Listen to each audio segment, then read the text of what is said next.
Midnight stories, যেখানে রাত মানে নতুন রহস্য, নতুন ভয়, নতুন গল্প। চলো শুরু করা যাক আজকের গল্প। নতুন শহরে কলেজে ভর্তি হয়ে অনির্বাণ একটা পুরনো মেসে উঠল। মেসটা 3 তলা। তবে প্রথম দিনেই মেসের মালিক শশাঙ্কবাবু তাকে একটা কথা বললেন, 3য় তলায় কখনো যেও না। শশাঙ্কবাবু বললেন। কথাটা শুনে অনির্বাণ অবাক হয়ে আর কিছু জিজ্ঞেস করলো না। কিন্তু প্রথম রাতেই ঘুম ভেঙে গেল। মাথার উপর থেকে ভেসে আসছে ভারী পায়ের শব্দ, যেন কেউ করিডরে হাঁটছে, অথচ 3য় তলায় তো কেউ থাকে না। পরের দিন সকালে অনির্বাণ পাশের ঘরের রাহুলকে ঘটনাটা বলল। রাহুল কিছুক্ষণ চুপ থেকে বলল, আমরাও শুনি, কিন্তু উপরে কে থাকে? কেউ না। আর সেই কারণেই ব্যাপারটা ভয়ের।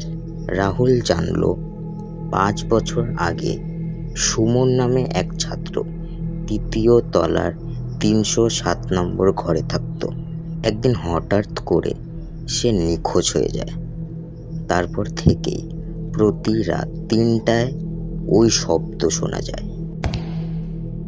সেদিন রাতে অনির্বাণ ঠিক করলো সত্যিটা জানবে।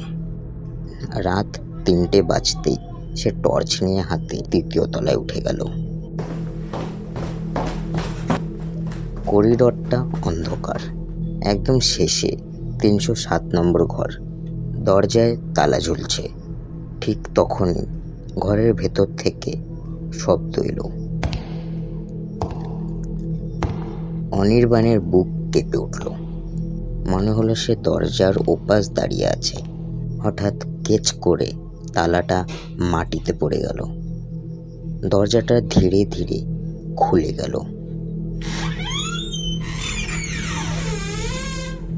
ভেতরটা ধুলো জমা।